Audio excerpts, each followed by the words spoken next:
ज्ञान डिकोडर के इस चैनल में आपका स्वागत है। आज हम लोग क्विक रिकैप लेकर आए हैं जावा में, जिसमें हम अगले 1 घंटे में सीखेंगे कि जावा में अभी तक हमने क्या क्या पढ़ा है, किस तरीके से हमने प्रोग्राम्स को बनाया है और जावा के कौन कौन से इंपॉर्टेंट कंसेप्टों को अभी तक हम इम्प्लीमेंट कर चुके हैं। बहुत सारे ऐसे कंपोनेंट्स थे जिनको अभी तक हम यूज़ कर चुके हैं और आगे भी करेंगे। तो इनिशियली कुछ थ्योरेटिकल पार्ट्स हैं जिसको हमें डील करना है, तो वो है फीचर ऑफ जावा। हम यहीं से स्टार्ट करेंगे जहाँ से हमने स्टार्ट किया था।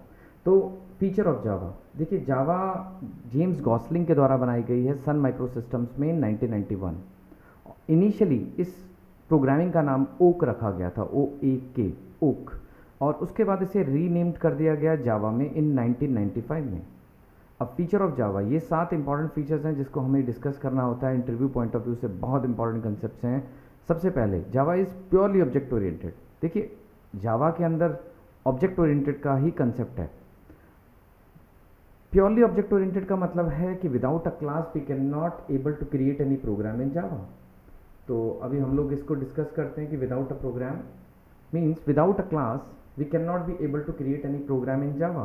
तो हमने यहाँ पे एक क्लास बनाई है ABC नाम से, और इसके अंदर मेन फंक्शन है और उसमें हम हेलो प्रिंट कर रहे हैं। But purely object oriented programming concept को पढ़ने से पहले हमें ऊप्स के कंसेप्ट पता होने चाहिए जावा में कि ऊप्स के कंसेप्ट हैं कौन कौन से। तो हम अभी वन बाय वन उसको डिस्कस कर लेते हैं। ऊप्स के कंसेप्ट में सबसे पहला कंसेप्ट है हमारे पास क्लास। देखिए क्लास क्या होता है? It is a collection of data member and member function. It is a collection of data members and member function. देखिए हमने एक क्लास बनाई ABC नाम से, और उसके अंदर हमने ये 2 डेटा मेंबर्स बनाए। उसके बाद हमने ये फंक्शन बनाया फन नाम से और मेन नाम से, ये दोनों मेंबर फंक्शंस होंगे हमारे पास।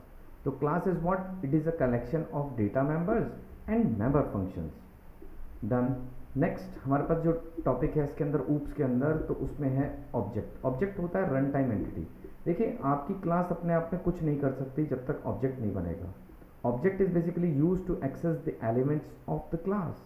क्लास के जो एलिमेंट्स हैं इनको अगर आपने एक्सेस करना है, यूज़ करना है, तो यू नीड ऑब्जेक्ट। आपको ऑब्जेक्ट बनाना पड़ेगा। तो ऑब्जेक्ट क्या होता है?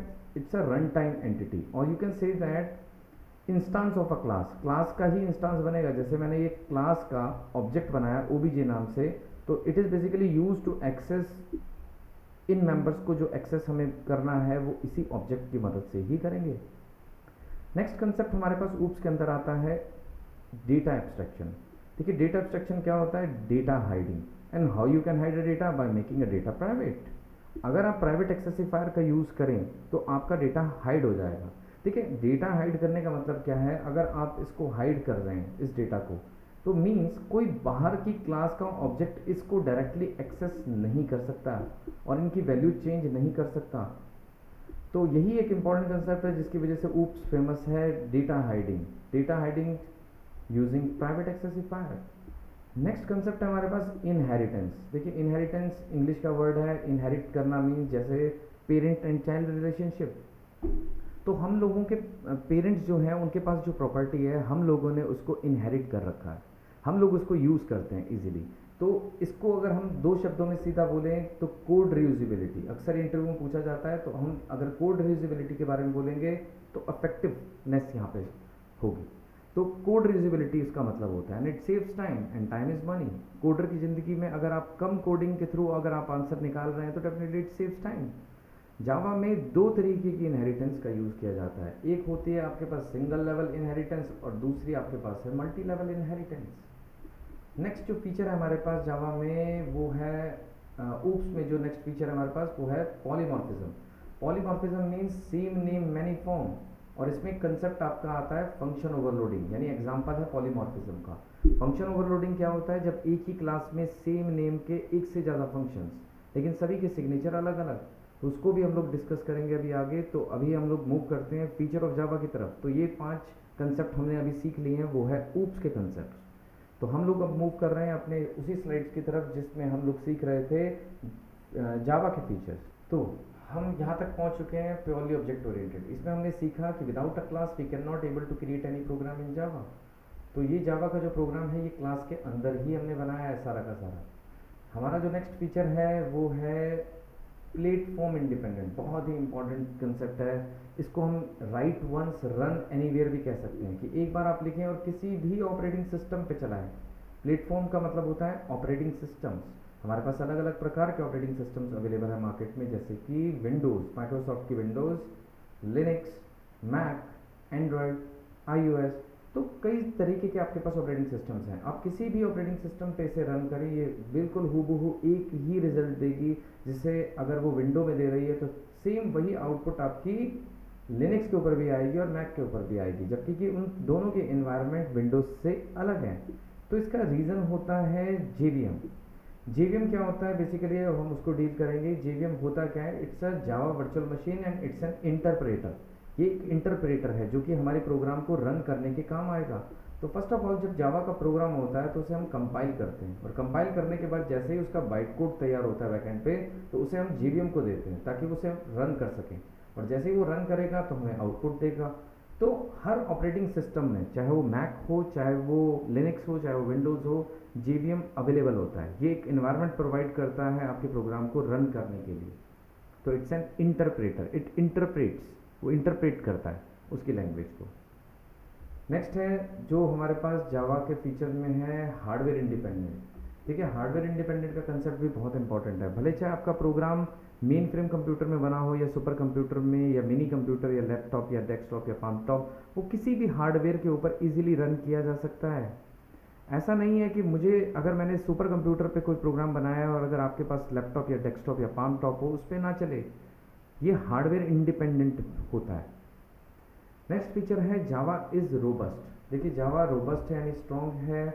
उसका पहला कंसेप्ट है टाइप सेफ्टी। टाइप सेफ्टी का मतलब ये है कि without initialization we can not use any variable in Java, whereas in C++ we can use variable without initialisation.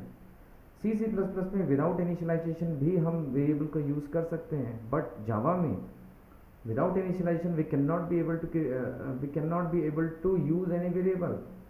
तो जैसे कि मैंने यहाँ पे एक a नाम का वेरिएबल बनाया है और उसको डायरेक्टली यूज़ किया उसकी वैल्यू को प्रिंट करने के लिए, तो ये हमें एरर प्रोवाइड करेगा।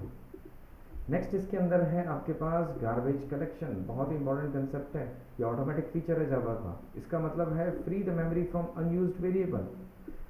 देखिए, जब कभी भी हम प्रोग्राम बनाते हैं तो उसमें बहुत सारे वेरिएबल्स हम लोग डिफाइन करते हैं।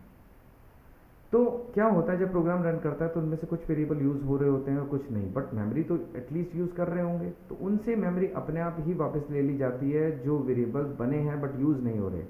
तो free the memory from unused variable बहुत इंपॉर्टेंट कंसेप्ट है। कई सारी programming language like Python, dot net, Android इस कंसेप्ट का यूज़ करती हैं। तो गार्बेज कलेक्शन बहुत ही इंपॉर्टेंट कंसेप्ट है जावा के पॉइंट ऑफ व्यू से। It's an automatic feature in Java. Next है हमारे पास एक्सेप्शन हैंडलिंग। देखिए, एक्सेप्शन हैंडलिंग पता होने से पहले हमें ये पता होना चाहिए कि एक्सेप्शन क्या होता है।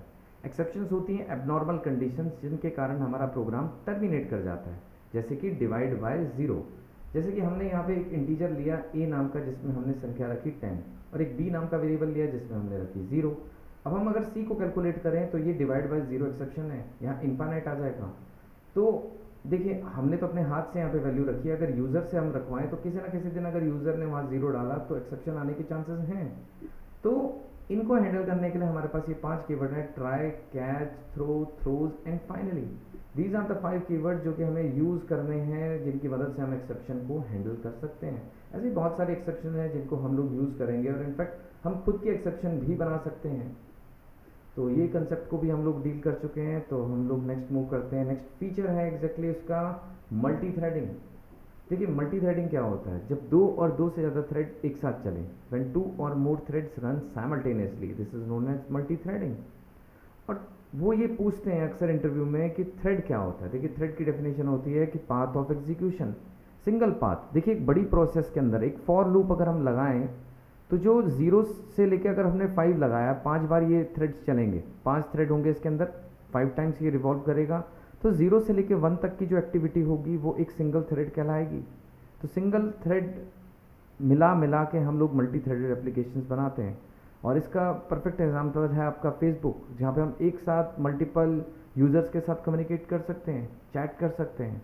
तो वो मल्टी थ्रेडेड एप्लीकेशंस हैं। और सिंगल थ्रेडेड एप्लीकेशन आपकी नोटपैड है। नोटपैड आपकी सिंगल थ्रेडेड एप्लीकेशंस होती है। तो ये कंसेप्ट को भी हमने समझ लिया है। अब हम लोग नेक्स्ट की तरफ मूव करेंगे, नेटवर्किंग।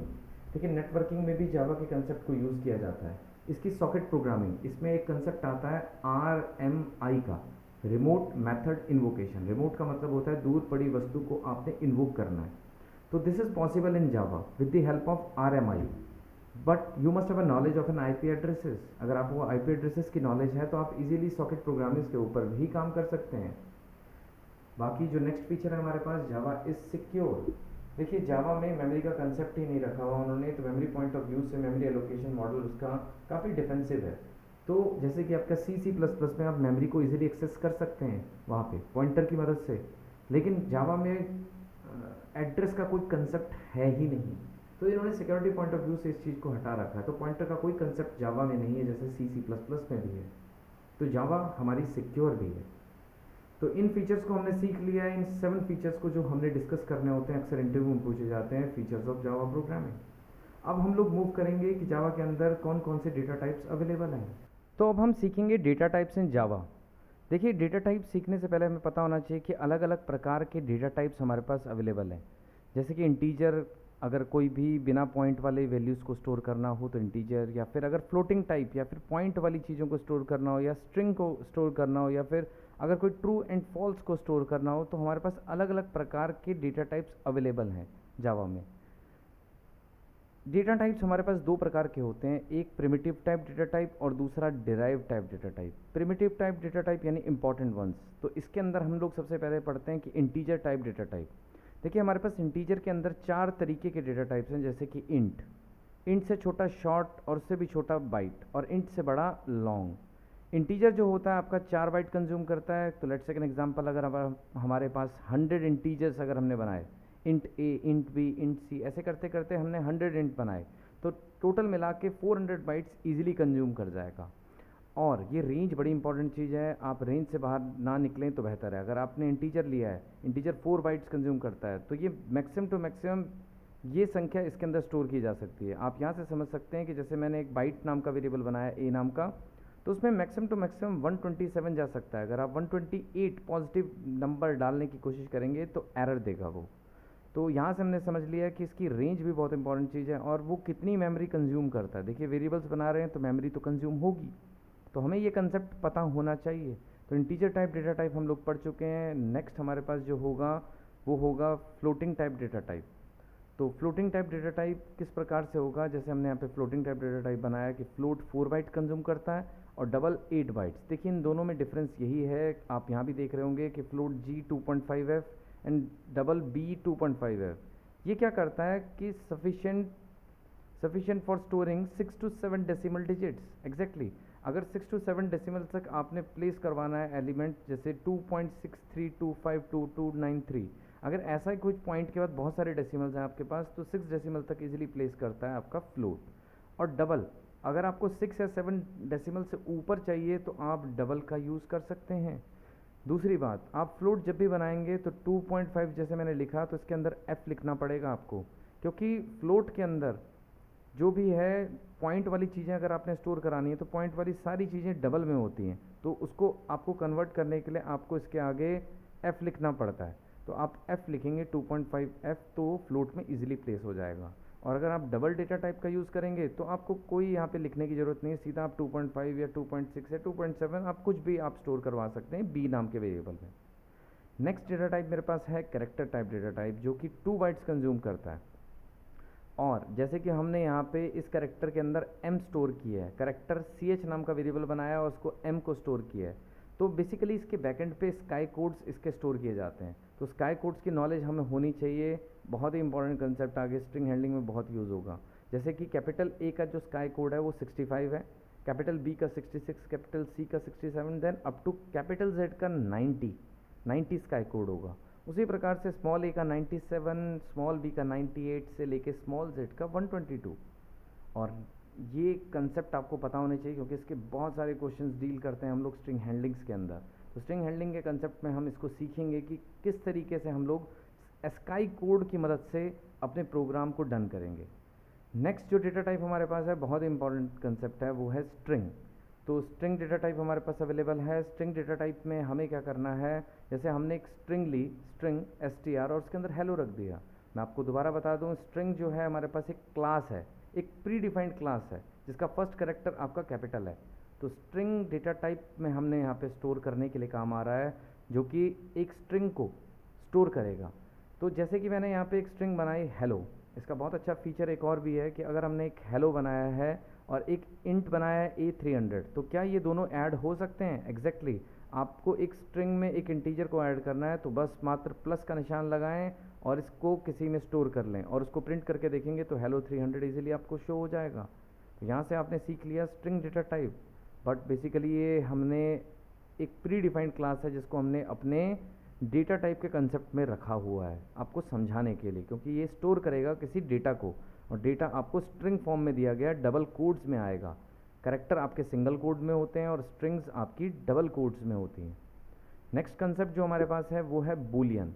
देखिए बूलियन हमने यूज़ किया है, बूलियन बी या फिर ट्रू होगा या तो फॉल्स होगा। तो ये कंसेप्ट हमारे पास आ गया है। देखिए सी में बूलियन कंसेप्ट नहीं था, सी लैंग्वेज में। तो सी लैंग्वेज में बूलियन कंसेप्ट को यूज़ करने के लिए आपको ज़ीरो एंड एनी नंबर का कंसेप्ट याद होगा। तो उसमें क्या होता है, ज़ीरो का मतलब फॉल्स होता है और बाकी सारे नंबर ट्रू होते हैं, तो वहाँ ये कंसेप्ट यूज़ होता है। बट जावा में आपके पास बूलियन नाम का data type, primitive type data type already available है, जिसमें आप ट्रू एंड फॉल्स को इजीली स्टोर कर सकते हैं।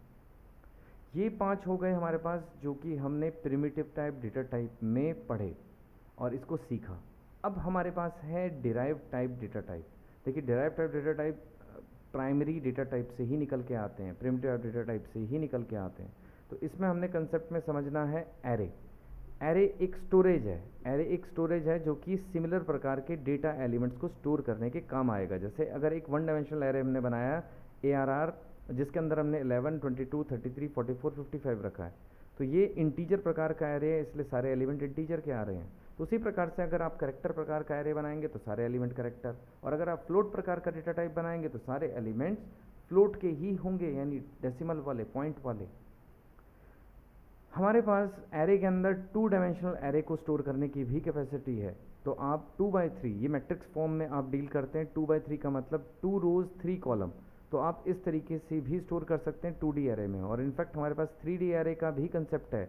3D means multi dimensional array, जहाँ पे हम एक से ज़्यादा एलिमेंट्स को इस तरीके से रिप्रेजेंट कराएंगे। जैसे इसमें हमने मेंशन किया है 2, 2 एंड 3 मीन्स 2 एरे 2x3 के। मैं आपको दोबारा बता दूँ, 2 एरे 2x3 का इजीली सेटल हो जाएगा। टोटल एलिमेंट्स इसके अंदर आएंगे 12, क्योंकि 2x3 के अंदर 6 एलिमेंट्स आ सकते हैं। तो 2 एरे 2x3 के मीन्स 12 एलिमेंट्स इजीली ये प्लेस कर सकता है। तो यहाँ से हमने कंसेप्ट सीख लिया डिराइव टाइप डेटा टाइप में एरे का भी। नेक्स्ट हमारे पास है डिराइव टाइप डेटा टाइप में क्लास। क्लास हम ऑलरेडी समझ चुके हैं। Class is basically use to store data members and member functions. तो ये मैंने डेटा मेंबर्स इसमें बना रखे हैं और यहाँ पे मेंबर फंक्शन बनाया है। तो अगेन हमारे पास एक डेटा टाइप है जिसको हम यूज़ करते हैं स्टोरिंग एलिमेंट्स। ओके, हमारा नेक्स्ट कंसेप्ट है ऑपरेटर्स इन जावा। देखिए हमारे पास ये 7 या 8 प्रकार के ऑपरेटर्स हमारे पास अवेलेबल हैं जावा प्रोग्रामिंग में। इसमें सबसे पहले है आपके पास असाइनमेंट ऑपरेटर, सबसे पहले आपके पास अर्थमेटिक ऑपरेटर्स। अर्थमेटिक ऑपरेटर्स में आपके पास किस किस तरीके के ऑपरेटर्स अवेलेबल हैं, जैसे कि प्लस, माइनस, मल्टीप्लाई, डिवाइड। तो वो सारे के सारे ऑपरेटर्स इनमें ही आते हैं। जैसे कि आप plus for addition, minus subtraction and multiplication, and this is for division, and this is for modulus operator, and this is use to find remainder. बहुत ही इंपॉर्टेंट कंसेप्ट है ये। इनका रिमाइंडर निकालने के लिए आपके पास ये जो ऑपरेटर है मॉडुलस ऑपरेटर, तो इसको हम लोग यूज़ करेंगे अपनी प्रोग्रामिंग में भी। जैसे कि अगर आपने कोई इवन नंबर या ऑड नंबर ढूंढना हो, या फिर अगर आपने प्राइम नंबर्स निकालने हो, HCF हो गया, LCM हो गया, तो उनमें ये ऑपरेटर्स का ही यूज़ किया जाता है। तो चलिए हम लोग आगे मूव करते हैं अपने ऑपरेटर्स में। नेक्स्ट ऑपरेटर है हमारे पास असाइनमेंट ऑपरेटर। देखिए it is basically use to assign value to a variable. जैसे एज नाम का एक वेरिएबल है जिसमें हमने 5 वैल्यू रखाई है, तो ये असाइनमेंट ऑपरेटर है बेसिकली हमें, जो कि वैल्यू को असाइन करने के काम आता है किसी वेरिएबल में। नेक्स्ट है हमारे पास रिलेशनल ऑपरेटर। देखिए रिलेशनल ऑपरेटर में क्या है, greater than, less than, greater than equal to, less than equal to, या फिर इक्वल टू या फिर नॉट इक्वल टू। तो ये सारे के सारे ऑपरेटर्स हमारे यूज़ होंगे जिसमें हम रिलेशनल ऑपरेटर का यूज़ करेंगे अपनी प्रोग्रामिंग में। तो नेक्स्ट ऑपरेटर की तरफ मूव करते हैं। नेक्स्ट ऑपरेटर्स हमारे पास हैं लॉजिकल ऑपरेटर्स। इसमें हमारे पास है लॉजिकल एंड, लॉजिकल और, एंड नॉट। लॉजिकल एंड हम कैसे यूज़ कर सकते हैं ये हम लोग आपको बताएंगे कि प्रोग्रामिंग्स में, क्योंकि लॉजिकल ऑपरेटर एंड क्या करता है, अपने आजू बाजू दोनों कंडीशन को चेक करता है। अगर दोनों कंडीशन अगर आपकी ट्रू हुई, जैसे कि हमने यहाँ पे शो किया है एक्सप्रेशन 1 एंड एक्सप्रेशन 2, अगर दो कंडीशन ट्रू हुई तो पूरा एक्सप्रेशन ट्रू कहलाएगा, और अगर इन दोनों में से कोई भी फॉल्स हो गया तो पूरा एक्सप्रेशन ही फॉल्स कहलाएगा।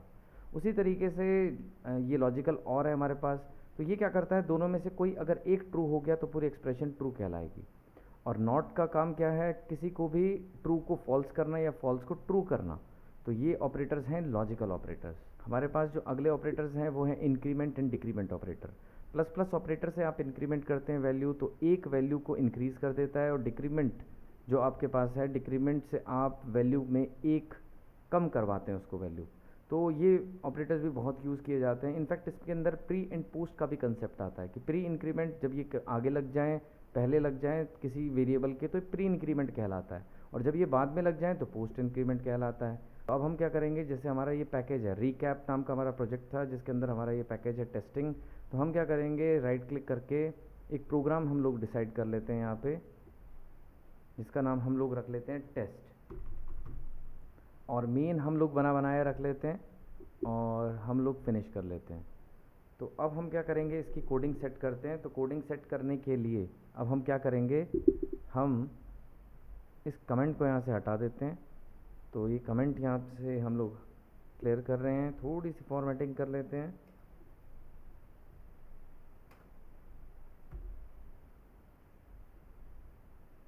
और यहाँ पे हम लोग पहले टेस्ट कर लेते हैं कि हमारा जावा का प्रोग्राम चल भी रहा है कि नहीं। तो हम लोग एक सिंपल सा प्रोग्राम बना लेते हैं इस मेन के अंदर, डबल कोट्स में हेलो।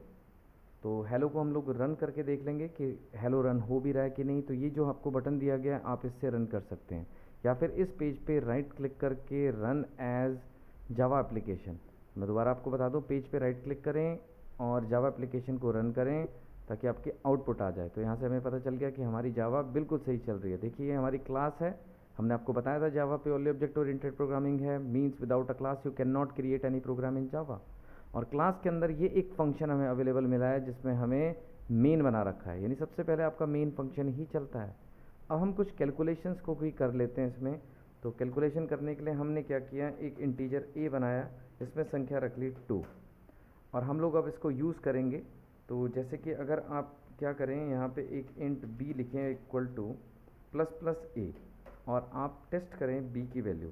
तो हम लोग एक बार b की वैल्यू को टेस्ट कर लेते हैं कि b की वैल्यू क्या आई।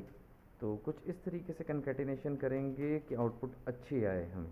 तो हमने क्या किया, एक स्ट्रिंग कंकैटिनेट कर दिया। मैंने आपको पहले भी पढ़ाया था स्ट्रिंग डेटा टाइप, जहाँ पे हमने बताया था कि स्ट्रिंग को किसी के साथ भी कंकैटिनेट करना है तो बस मात्र प्लस का निशान लगाएं। तो स्क्रीन पे इस टाइम आपको वैल्यू आ जाएगी कि b की वैल्यू क्या है। तो हम इसको एक बार रन करके देख लेते हैं। तो b की वैल्यू बिल्कुल एग्जैक्टली ठीक आई है 3। और अगर हम a को भी चेक करें,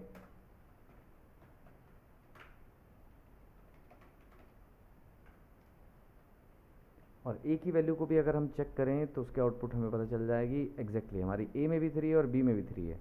लेकिन अगर मैं इस इंक्रीमेंट ऑपरेटर को पोस्ट इंक्रीमेंट लगाऊं तो इनमें डिफरेंस आएगा। मैं आपको बता दूं, पोस्ट इंक्रीमेंट में वैल्यू इंक्रीमेंट इस लाइन पे होगी ही नहीं, यानी b में कितनी संख्या आ जाएगी, एज इट इज़ 2।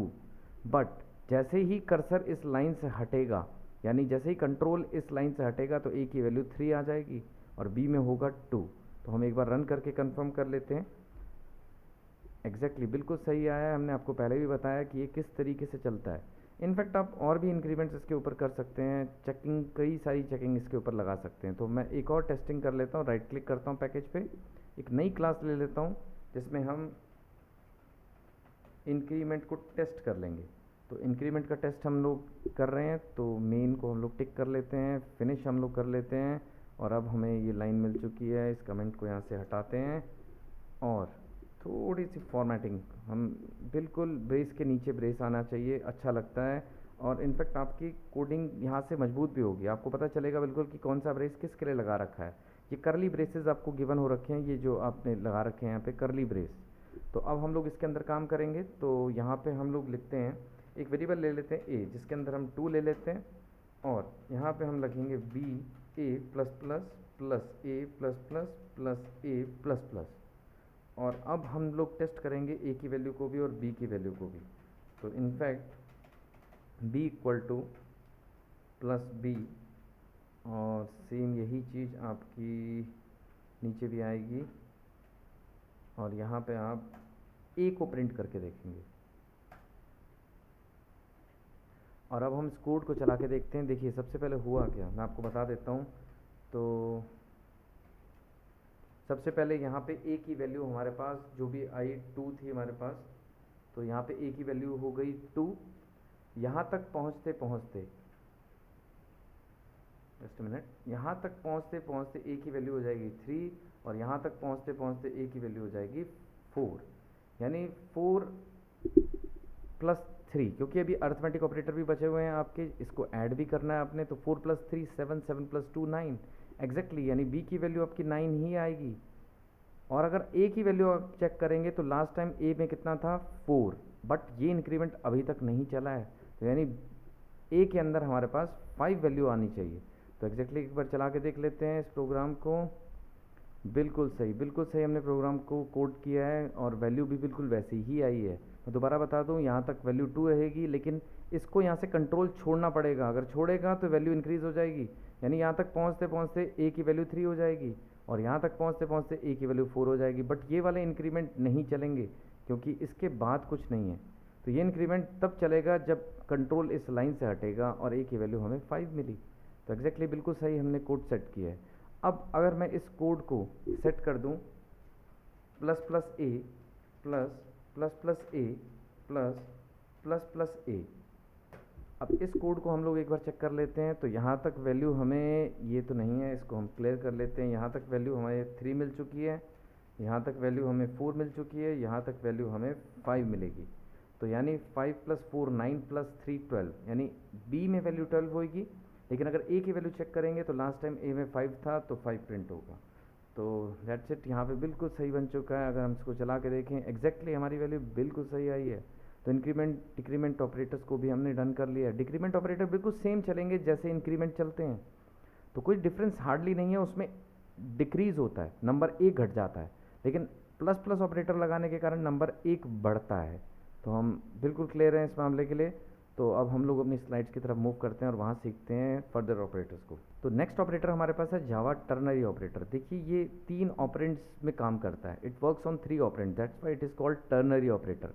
इसका नाम टर्नरी ऑपरेटर है, उसे हम कंडीशनल ऑपरेटर भी बोलते हैं।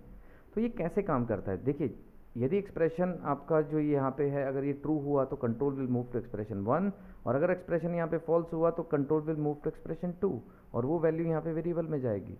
तो हम लोग इसको भी सीख लेते हैं अपने इक्लिप्स IDE पे।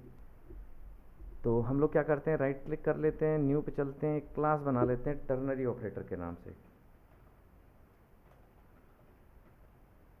और मेन को हम लोग बनाया रख लेते हैं और फिनिश कर लेते हैं।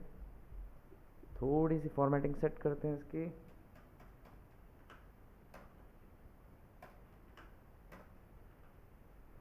अब हम क्या करते हैं, यहाँ पे 2 वेरिएबल ले लेते हैं, ए में 4 एंड बी में 8, और मुझे क्या निकालना है इन दोनों में से बड़ा। तो यदि ए बड़ा होगा अगर बी से, देन क्वेश्चन मार्क ए कॉलन बी, और ये वैल्यू आपकी गिर जाएगी इस वेरिएबल में, ANS नाम के वेरिएबल में।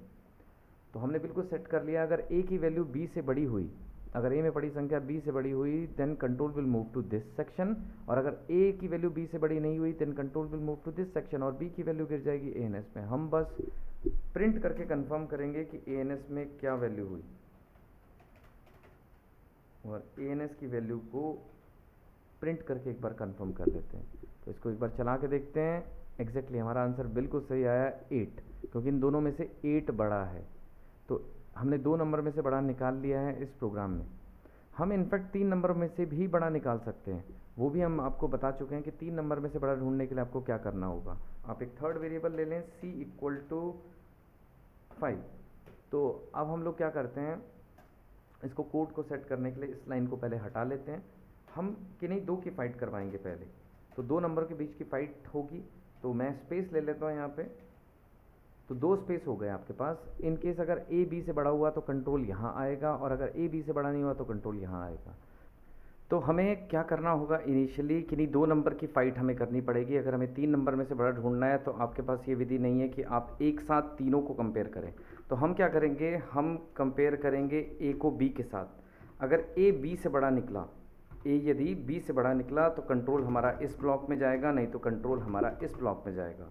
तो अगर ए बी से बड़ा निकला तो हमें क्या करना है, ए की फाइट सी से करनी है। तो ए ग्रेटर देन सी क्वेश्चन मार्क ए कॉलन सी, और उसी प्रकार से हमें क्या करना है, बी की फाइट सी से करनी है।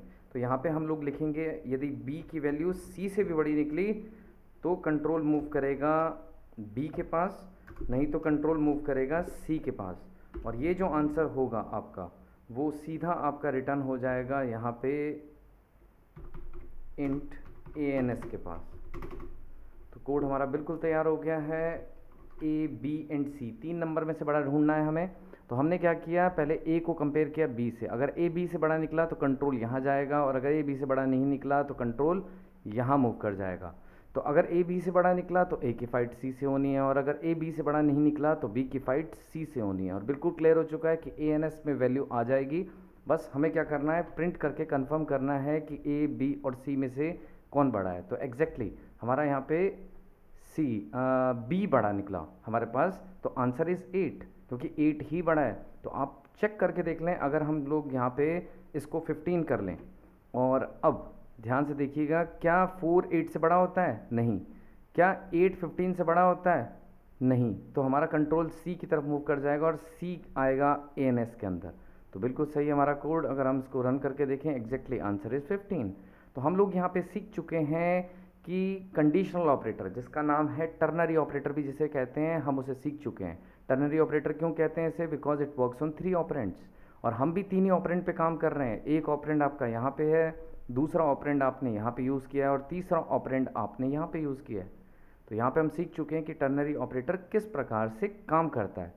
अब हम लोग अपनी स्लाइड की तरफ मूव करते हैं, जहाँ हम फटाफट अब ये सीख लेते हैं कि बिटवाइज ऑपरेटर, जो हमारे लास्ट 7th ऑपरेटर है बिटवाइज ऑपरेटर, उसको सीखते हैं। तो चलिए, अब बिटवाइज ऑपरेटर देखिए। बिटवाइज ऑपरेटर में हमारे पास है जैसे कि एंड, बिटवाइज और, right shift, left shift and bitwise exclusive और। तो ये सीखने से पहले आपको बिट कन्वर्जन के बारे में पता होना चाहिए, क्योंकि बिट्स क्या होते हैं, 0 and 1। तो हमारे प्रोग्राम को क्या करना पड़ेगा, कन्वर्ट करना पड़ेगा बाइनरी नंबर में। वैसे तो ये अपने आप कर लेता है, बट आपको भी ये पता होना चाहिए कि आपके प्रोग्राम में आउटपुट किस प्रकार से आ रही है। तो अगर किसी को पता नहीं है कि लॉजिक गेट्स किस तरीके से काम करते हैं, लॉजिकल एंड, लॉजिकल और, एक्सक्लूसिव और, तो ये किस तरीके से काम करते हैं, तो चलिए हम लोग मूव करते हैं और वहाँ सीखते हैं।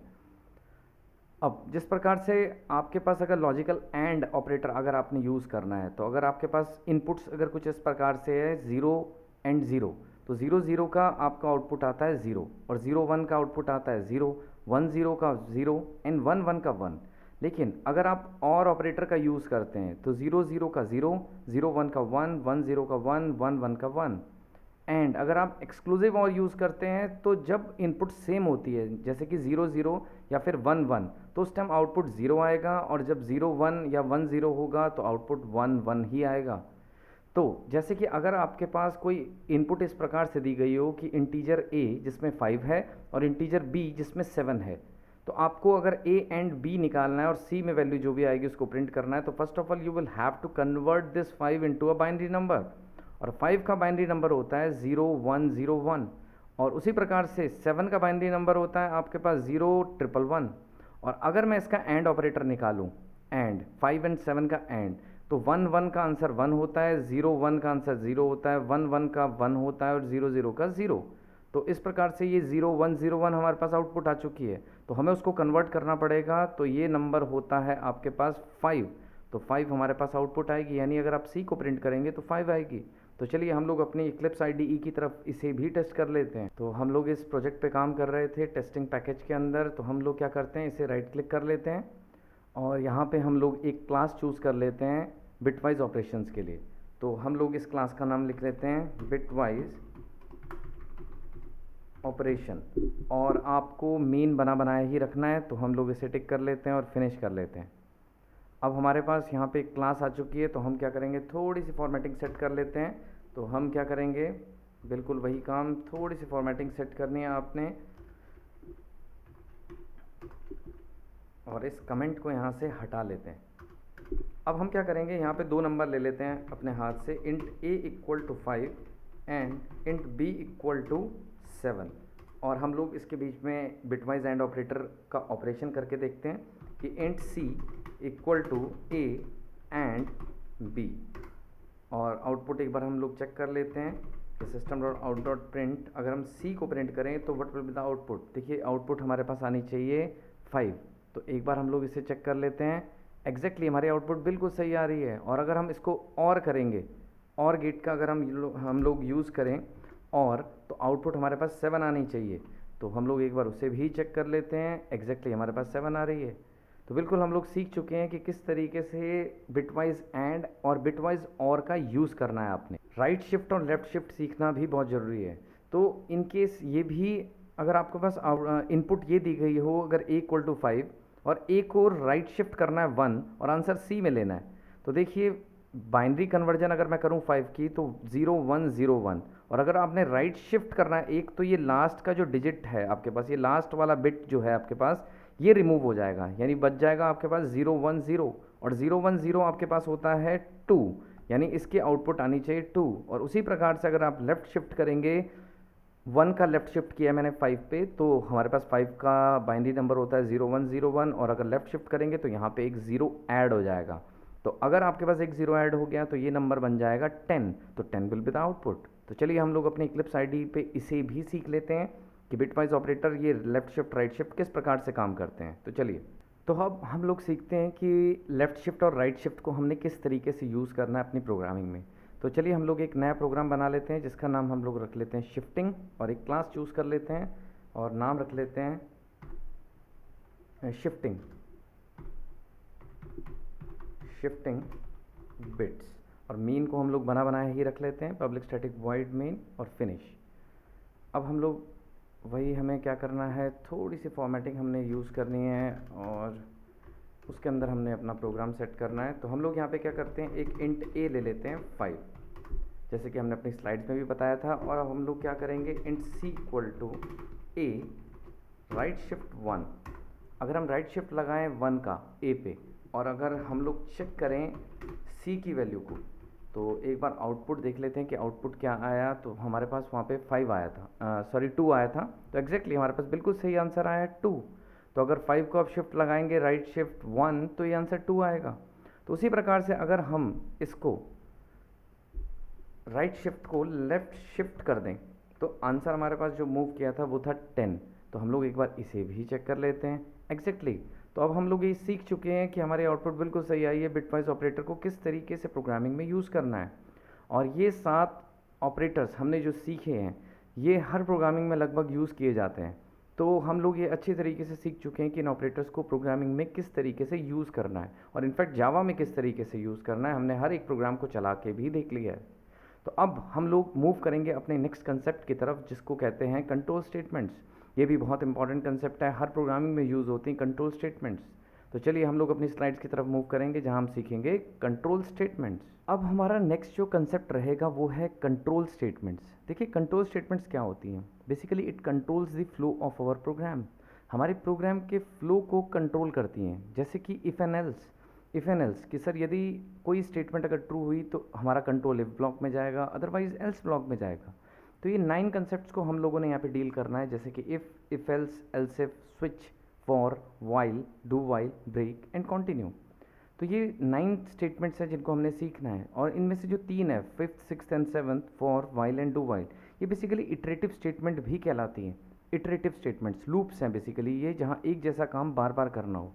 तो हमने इटरेटिव स्टेटमेंट्स पे रखने की जगह इसको कंट्रोल स्टेटमेंट में ही आपको समझाया है कि ये भी कंट्रोल स्टेटमेंट्स की तरह ही काम करती हैं और कंडीशन पे ही वर्क करती हैं। तो चलिए हम लोग अब सीखते हैं इसकी प्रोग्रामिंग पॉइंट ऑफ व्यू से कि इसको किस तरीके से यूज़ करना है। तो हम लोग आगे मूव करते हैं अपनी नेक्स्ट स्लाइड की तरफ। इफ एन एल्स, जैसे कि मान लीजिए आपके पास 2 नंबर हैं, एक 45 ले रखा है हमने और एक 67। अगर इन दोनों नंबरों में से हमें बड़ा ढूंढना हो तो इफ़ यदि ए में बड़ी संख्या बी से बड़ी हुई तो कंट्रोल इस ब्लॉक में जाएगा और प्रिंट हो जाएगा a is bigger, otherwise b is bigger.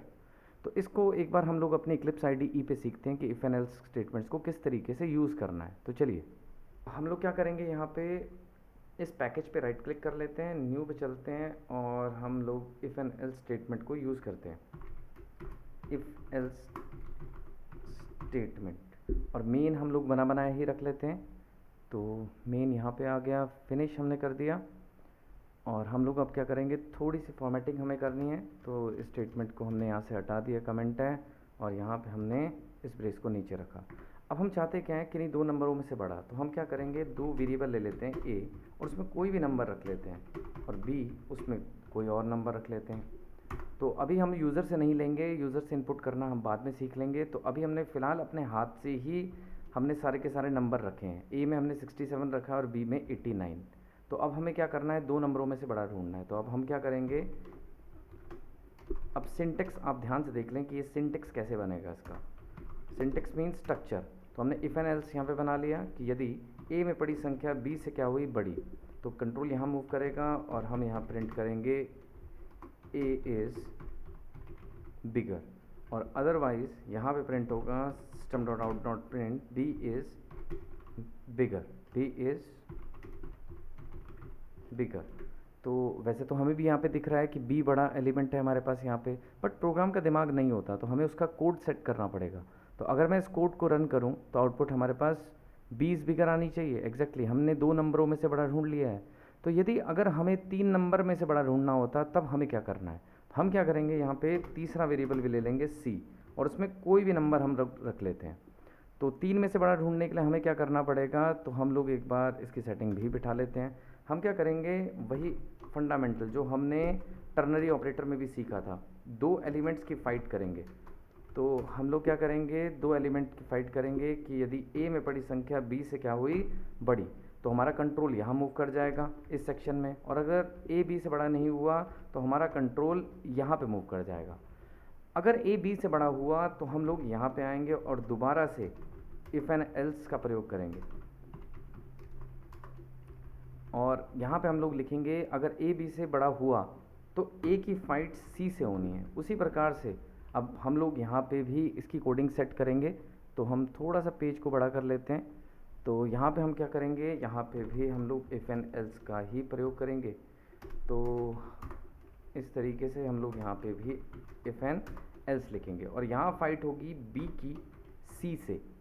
तो यदि ए की वैल्यू सी से बड़ी निकली तो ए is bigger, A is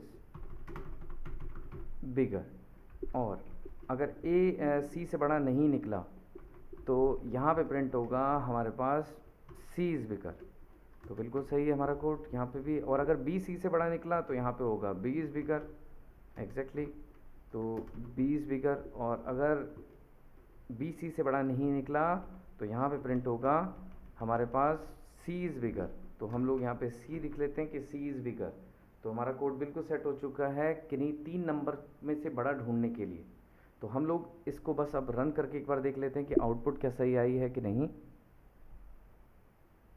exactly हमारे पास बिल्कुल सही आया, बी इज़ बिगर। हुआ क्या, हम लोगों ने सबसे पहले इन दो को चेक किया, क्या ए बी से बड़ा है, नहीं, तो हमारा मूव कर जाएगा इस एल्स ब्लॉक में। और यहाँ अब 89 की फाइट होगी 45 से। क्या 89 45 से बड़ा होता है, एग्जैक्टली। तो बी इज़ बिगर। तो हमारा आउटपुट भी बिल्कुल वही आया है कि बी इज़ बिगर। तो बिल्कुल सही हम लोगों ने ये कोड भी सेट कर लिया है। तो अब बात ये है कि कई स्टूडेंट्स को इसमें प्रॉब्लम होती है कि ये इफ़ के अंदर इफ़ बनाया। देखिए बेसिकली ये नेस्टेड इफ़ एंड एल्स है, यानी इफ़ के अंदर आप इफ़ एंड एल्स बना सकते हैं और इस एल्स के अंदर भी आप इफ़ एंड एल्स बना सकते हैं। क्या हम इस नेस्टेड इफ़ एल्स के बिना भी कोड को कर सकते हैं? एग्जैक्टली हम लोग इसके बिना भी कर सकते थे। हम लोग अब अपने नेक्स्ट प्रोग्राम की तरफ मूव करते हैं, जहां हम सीखेंगे कि इस नेस्टेड इफ़ एल्स के बगैर हम लोग प्रोग्राम बना सकते हैं कि नहीं। तो चलिए हम लोग मूव करते हैं और हम लोग यहाँ पे लिखते हैं, हम लोग एक प्रोग्राम जो बनाएंगे एल्स इफ के साथ। एल्स इफ बहुत ही स्मार्ट वर्क होता है एल्स इफ के साथ हमारे पास, मैं आपको समझाऊंगा अभी इसी चीज़ में। तो हम लोगों ने यहाँ पे सेटिंग बिठा ली है। यहाँ पे अब हम थोड़ी सी बस फॉर्मेटिंग सेट कर लें।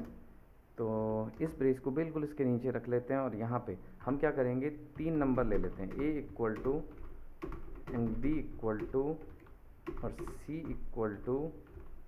तो हमने बिल्कुल सेट कर लिया है, 3 नंबर हमने चूज़ कर लिए हैं। तो अब मैं ढांचा बनाने जा रहा हूँ, आपको सिंटेक्स बता रहा हूँ एल्स इफ का। देखिए पहले तो इफ़ आएगा, उसके बाद एल्स स्पेस देके इफ़, और यहाँ पे आएगी कंडीशन, और थर्ड में हमारे पास हो जाएगा एल्स, क्योंकि 3 ही तो बातें हैं इसके अंदर।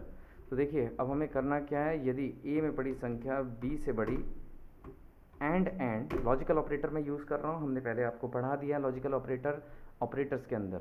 और अगर ए बी से बड़ा हुआ एंड ए सी से बड़ा हुआ तो कंट्रोल यहाँ मूव करेगा, और अगर यहाँ पे बी ए से बड़ा एंड बी सी से बड़ा तो हमारा कंट्रोल यहाँ मूव करेगा। तो हम यहाँ क्या प्रिंट करेंगे, यहाँ हम प्रिंट करेंगे ए इज़ बिगर, यहाँ हम लोग प्रिंट करेंगे बी इज़ बिगर।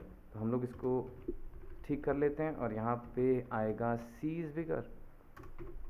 तो देखिए अगर ए बी से बड़ा हुआ एंड ए सी से बड़ा हुआ तो प्रिंट हो जाना चाहिए हमारे पास ए इज़ बिगर, और अगर बी ए से बड़ा एंड बी सी से बड़ा तो हमारे पास प्रिंट हो जाना चाहिए बी इज़ बिगर। उसी प्रकार से अगर ये दोनों मैच नहीं करी तो हमारा प्रिंट हो जाना चाहिए सी इज़ बिगर। ये बहुत स्मार्टली वर्क करता है। अगर कोई चीज़ उससे पहले पायदान पे मिल जाती है तो बाकी बचे रेस्ट ऑफ द आपके पास ब्लॉक्स जो हैं उनको वो चेक नहीं करेगा। तो ये खासियत है एल्स इफ़ की, इसको एल्स इफ लैडर भी बोलते हैं, लैडर, एल्स इफ लैडर। तो ये हमने बिल्कुल सीख लिया कि एल्स इफ का प्रयोग किस तरीके से करते हैं। अब हम अपनी बेसिक्स प्रोग्रामिंग को यूज़ कर सकते हैं और फर्दर कुछ प्रोग्राम्स को भी रन कर सकते हैं। तो अब हम लोग अपनी स्लाइड्स की तरफ मूव करते हैं और वहाँ सीखते हैं कि और क्या क्या कंट्रोल स्टेटमेंट्स होती हैं हमारे पास। प्रोग्रामिंग हमारा लेटेस्ट स्टेज में हम लोग सीखेंगे अपने प्रोग्राम्स को, अलग अलग प्रोग्राम्स को। तो हम लोग अपनी स्लाइड्स की तरफ मूव करते हैं। तो चलिए अब हम लोग सीखते हैं इसमें वाइल लूप।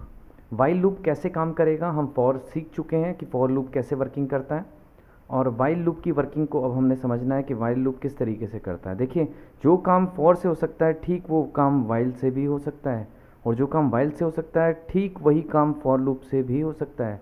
तो चलिए हम लोग अपने इक्लिप्स IDE की तरफ मूव करते हैं और वहाँ सीखेंगे कि वाइल लूप किस तरीके से काम करेगा। तो चलिए, तो जैसे कि हमने फॉर लूप का काम यहाँ पे किया था, तो हम लोग क्या करते हैं, अपने इस पैकेज को, रिकैप नाम के प्रोजेक्ट को यहाँ पे एक्सप्लोर करते हैं। इस पैकेज में काम कर रहे थे और यहाँ पे हम लोग वाइल की टेस्टिंग कर लेते हैं। वाइल लूप, तो वाइल लूप और पब्लिक स्टैटिक वॉइड मेन बना बनाया ही रख लेते हैं। फिनिश हम लोग कर लेते हैं और अब हम लोग थोड़ी सी इसकी फॉर्मेटिंग सेट कर लेते हैं और हम लोग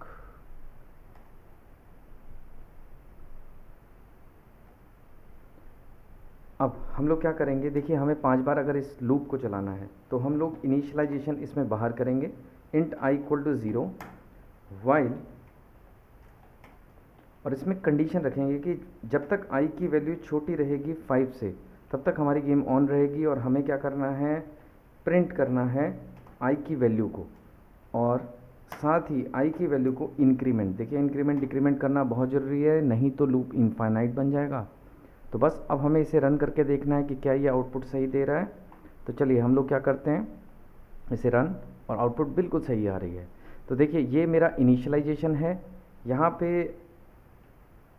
हमने कंडीशन चेक करी वाइल लूप में कि जब तक, वाइल को कहते हैं हम, जब तक कि i में पड़ी संख्या 5 से छोटी है तब तक हमें क्या करना है, i की वैल्यू को प्रिंट, यानी 0 प्रिंट हो गया, i की वैल्यू हो गई 1, 1 इज़ अगेन लेस देन 5 यानी ट्रू, तो प्रिंट हो गया, 1 इज़ अगेन लेस देन 5 तो ट्रू, तो प्रिंट हो गया हमारे पास यहाँ पे i की वैल्यू 1, और i की वैल्यू इंक्रीमेंट होके 2 हो गई है। 2 लेस देन 5 होता है, अगेन ट्रू, प्रिंट हो गया हमारे पास यहाँ पे 2, और यहाँ पे i की वैल्यू हो गई 3, 3 is again less than 5 true, तो प्रिंट हो गया 3, और i की वैल्यू हो गई 4, 4 इज़ अगेन लेस देन 5, तो प्रिंट हो गया यहाँ पे 5, और i की वैल्यू हो गई यहाँ पे 5, 5 क्या लेस देन 5 होता है, नहीं, 5 लेस देन 5 नहीं होता, तो हमारा लूप टूट गया, यानी हम लोग इस जगह पे आ जाएंगे। तो यहाँ पे हमने सीख लिया कि वाइल लूप किस तरीके से काम करता है। तो देखिए यही फॉर लूप में भी ऐसे ही हमने कुछ किया था। अगर हम लोग देखें तो फॉर लूप हमने इस तरीके से बनाया था। तो हम चाहें तो इनिशियलाइजेशन इसमें बाहर भी कर सकते हैं। तो एग्जैक्टली हम लोग यहाँ पे इनिशियलाइजेशन कर लेते हैं, ये हमारे पास कंडीशन रहेगी, और इंक्रीमेंट डिक्रीमेंट हम लोग यहाँ से हटा के इस जगह पे कर लेते हैं। तो यहाँ पे इंक्रीमेंट रहेगा, एग्जैक्टली तो ये लूप भी हमारा वाइल लूप की तरह ही हो गया। हमने इनिशियलाइजेशन बिल्कुल नहीं लिखी और हमने यहाँ पे इंक्रीमेंट भी हटा दिया, तो इंक्रीमेंट हमने यहाँ लगा दिया, तो ये बिल्कुल वाइल लूप की तरह ही बन गया है जैसा हमने वाइल लूप में अभी सीखा है। तो जो काम फॉर से हो सकता है वो वाइल से भी हो सकता है, और जो काम वाइल से हो सकता है वो फॉर से भी हो सकता है। अब हम सीखते हैं कि डू वाइल किस तरीके से काम करेगा। तो चलिए यहीं पे हम लोग क्या करते हैं, एक क्लास बनाते हैं डू वाइल के लिए, डू वाइल। और डू वाइल का एग्जांपल हम लोग डन कर लेते हैं एक बार और फिनिश कर लेते हैं। तो अब हम क्या करेंगे, इस कमेंट को यहाँ से हटा देते हैं और हम लोग यहाँ पे काम करेंगे। तो इसमें हमने क्या करना है, इनिशियलाइजेशन बाहर करनी है, फिर हमें डू का यूज़ करना है और यहाँ पे आएगी वाइल कंडीशन और यहाँ एक सेमीकोलन कि जब तक आई की वैल्यू छोटी रहेगी 5 से, और हमें यहाँ पे बस प्रिंट करना है आई की वैल्यू को आई, और हमें इंक्रीमेंट डिक्रीमेंट नहीं भूलना अगेन, क्योंकि इंक्रीमेंट करना बहुत ज़रूरी, नहीं तो लूप इनफाइनाइट बन जाएगा। तो चलिए सबसे पहले आई में 0 गया, अब यहाँ पे हमारे पास डू करने के लिए हम लोग अंदर आ गए और प्रिंट हो गया इस टाइम 0, आई की वैल्यू हो गई है 1। अब कंडीशन चेक करेगा, क्या 1 छोटा होता है 5 से, एग्जैक्टली ट्रू। तो ये फिर दोबारा अंदर मूव कर गया, तो प्रिंट हो गया हमारे पास यहाँ पे आई की वैल्यू 1, आई की वैल्यू हो गई 2, 2 छोटा होता है 5 से, ट्रू है तो हम लोग अंदर मूव कर गए, एग्जैक्टली यहाँ पे प्रिंट हो गया 2, आई की वैल्यू हो गई 3, 3 इज अगेन लेस देन 5, तो अंदर आ गए हम लोग, प्रिंट हो गया 3, आई की वैल्यू हो गई 4, 4 इज अगेन लेस देन 5 यानी ट्रू है, प्रिंट हो गया 4, आई की वैल्यू हो गई 5। क्या 5 से छोटा होता है, नहीं, हमारा लूप टूट गया, एग्जैक्टली हम लोग यहाँ पहुँच गए। तो यहाँ पे हमने सीखा कि किस तरीके से ये काम कर रहा है डू वाइल लूप। अब डू वाइल और फॉर में डिफरेंस होता क्या है, तो यह समझना बहुत ज़रूरी है हमारे लिए कि डू वाइल लूप ये किस तरीके से काम करेगा। देखिए डू वाइल की आउटपुट भी हमें सेम मिली है, यानी कि डू वाइल तो बिल्कुल एग्जैक्टली वैसा ही काम कर रहा है जैसा वाइल, बट डू वाइल को हम लोग एग्जिट कंट्रोल लूप भी कहते हैं। मैं यहाँ पे आपको कमेंट बना के लिख देता हूँ, it's an exit control loop. और हमारे पास जो वाइल लूप होता है वो एंट्री कंट्रोल लूप होता है, फॉर और वाइल सारे एंट्री कंट्रोल लूप होते हैं। तो एंट्री कंट्रोल्ड लूप तो होता क्या है, देखिए डू वाइल जो होता है, अगर कंडीशन फॉल्स भी हो, आई इज़ ग्रेटर देन 5, देखिए यहाँ पे पड़ा है 0, हम लोग अंदर आए, प्रिंट हो गया 0, आई में हो गया 1, क्या 1 5 से बड़ा होता है, नहीं, 1 5 से बड़ा नहीं होता। तो फिर भी हमारा लूप एक बार चल गया, तो यानी हमें एक चीज़ समझ आ गई कि डू वाइल लूप में if the condition is false it will work at least once, if the condition is false, if the condition is false it will work at least once, कम से कम एक बार तो चलेगा। बट अगर यही चीज़ हम लोग वाइल लूप में करें तो ये एंट्री कंट्रोल लूप होता है, अगर यहीं पे कंडीशन फॉल्स हो गई तो हमें आगे आने नहीं देगा ये। तो अगर आपने यहाँ पे ग्रेटर देन 5 लिख दिया तो आउटपुट कुछ नहीं आएगी आपकी। तो हम लोग इसको ग्रेटर करके देख लेते हैं, आउटपुट कुछ नहीं आ रही है, लेकिन अगर यही चीज़ हम लोग यहाँ पे यूज़ करें तो आउटपुट हमें एटलीस्ट एक बार तो चला, आउटपुट हमें 0 मिली है। तो यहाँ पे हमने सीख लिया कि there is a difference between while, do while and for loop. मैं दोबारा बता दूँ, जो काम फॉर से हो सकता है वो वाइल से भी हो सकता है, और जो काम वाइल से हो सकता है वो फॉर से भी हो सकता है। लेकिन जो काम डू वाइल से हो सकता है वो ज़रूरी नहीं कि वाइल और फॉर से हो जाए। तो यहाँ हमने बिल्कुल इनका डिफरेंस भी सीख लिया है। तो अब हम लोग लूप बनाना तो लगभग सीख चुके हैं, इनफैक्ट आगे हम बहुत सारे क्वेश्चंस भी डन कर सकते हैं इनकी मदद से। तो चलिए हम लोग अपनी स्लाइड्स की तरफ मूव करते हैं और कंट्रोल स्टेटमेंट्स को सीखते हैं। तो हम लोग वाइल लूप सीख चुके हैं, डू वाइल लूप भी हम लोग सीख चुके हैं। अब हमारे पास आ गया break and continue. Break basically किस लिए काम आता है, it is use to come out from loop, it works on condition, condition पे काम करता है। अगर कोई कंडीशन फुलफिल होती है तो हम लोग ब्रेक करें। कंटिन्यू क्या करता है, स्किप करता है पर्टिकुलर स्टेटमेंट को। तो अब हम लोग इसकी भी कोडिंग को एक बार सीख लेते हैं। तो चलिए हम लोग इक्लिप्स IDE की तरफ मूव करते हैं और ब्रेक एंड कंटिन्यू को सीखते हैं। तो हम लोग यहाँ पे एक क्लास बना लेते हैं, राइट क्लिक करके, ब्रेक एंड कंटिन्यू, और हम लोग मेन को बनाया ही रख लेते हैं और फिनिश करते हैं। तो अब हम लोग यहाँ तक पहुँच चुके हैं, इस कमेंट को यहाँ से हटा लेते हैं। तो बस हमें एरिया मिल चुका है जिसमें हमने काम करना है। तो चलिए हम लोग क्या करते हैं, int i equal to 0, in fact हम क्या करते हैं, एक फॉर लूप बना लेते हैं और वहीं पे इनिशियलाइजेशन भी कर लेंगे। तो यहाँ पे हम लोग काम कर लेते हैं, तो हम लोग कैसे काम करेंगे, यहाँ पे int i equal to 0, i is less than 10 and i plus plus. और हम लोग क्या करेंगे, यहाँ पे एक कंडीशन रखेंगे कि जब कभी भी i की वैल्यू इक्वल टू 5 आए तो ब्रेक लग जाए। और यहाँ पे system dot out dot print हम लोग i की वैल्यू को प्रिंट करके देख लेते हैं। तो देखिए सबसे पहले i में 0 गया, 0 10 से छोटा होता है, ट्रू। मैं अंदर आया, क्या 0 5 के बराबर होता है, नहीं, तो प्रिंट हो गई i की वैल्यू 0। उसके बाद i की वैल्यू हो जाएगी 1, 1 इज़ अगेन लेस देन 10 यानी ट्रू।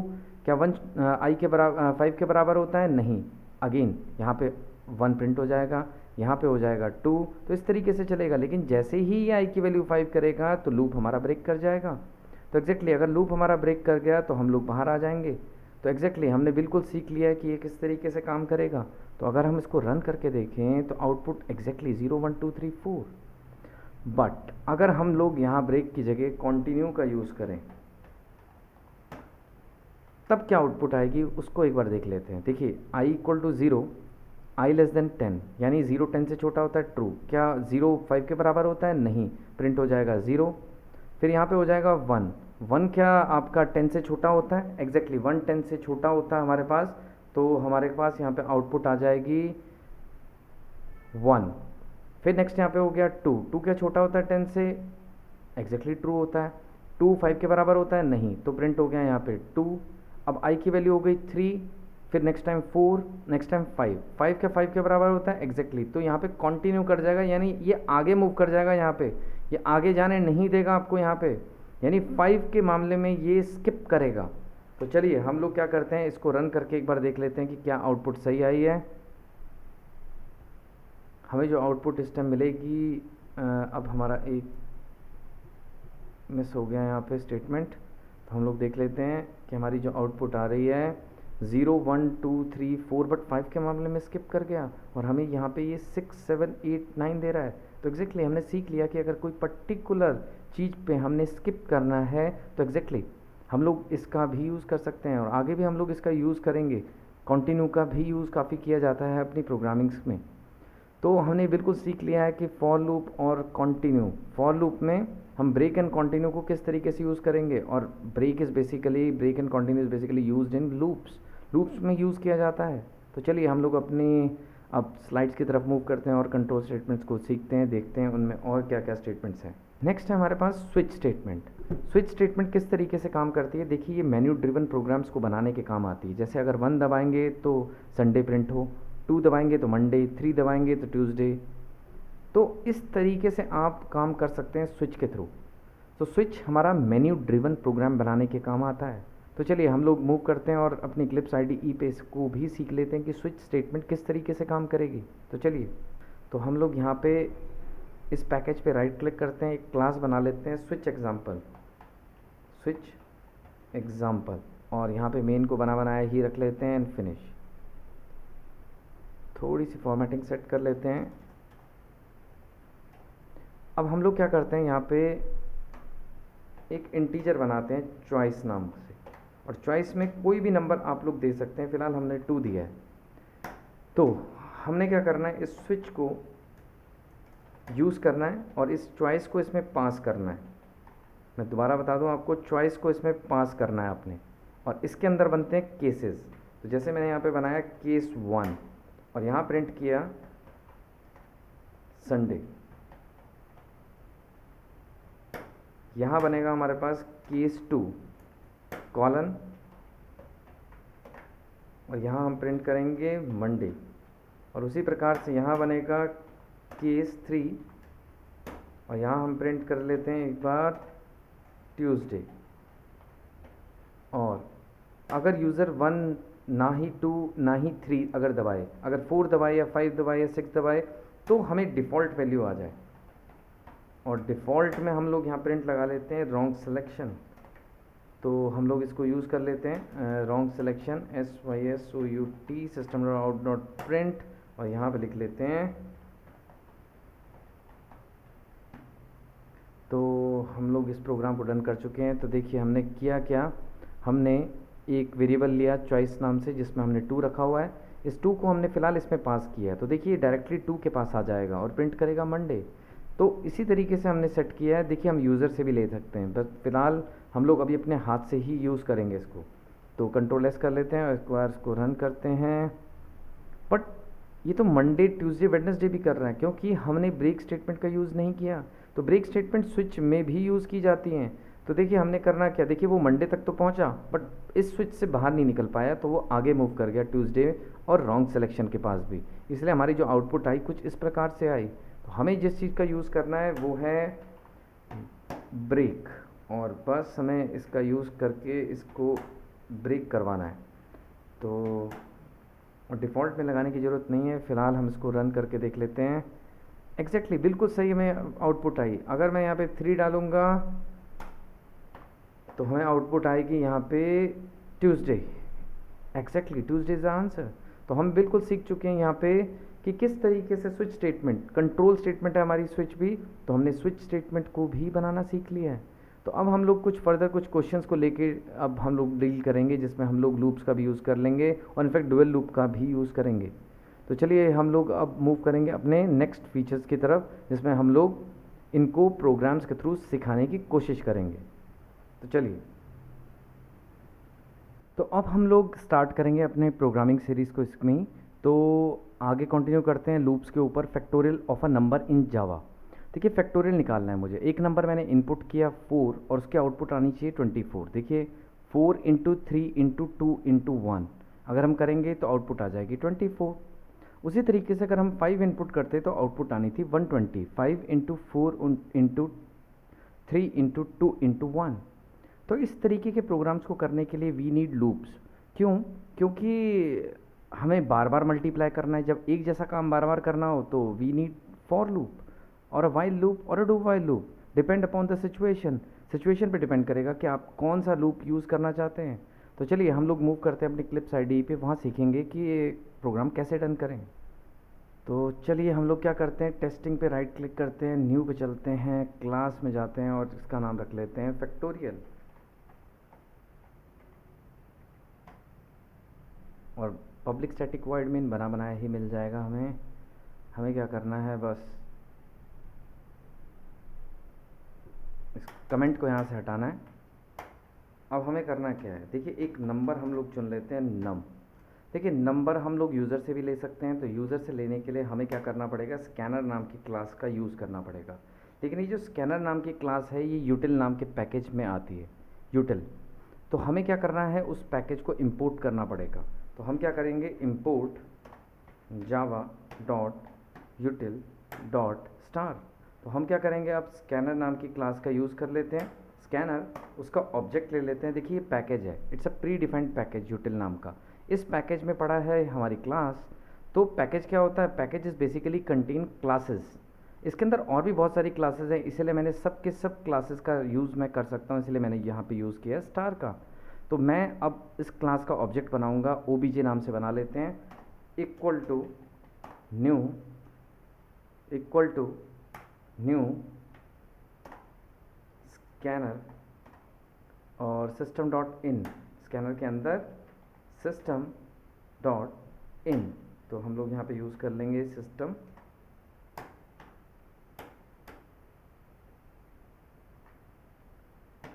और यहाँ पे हम लोग एक लाइन लिख लेते हैं, एंटर द नंबर।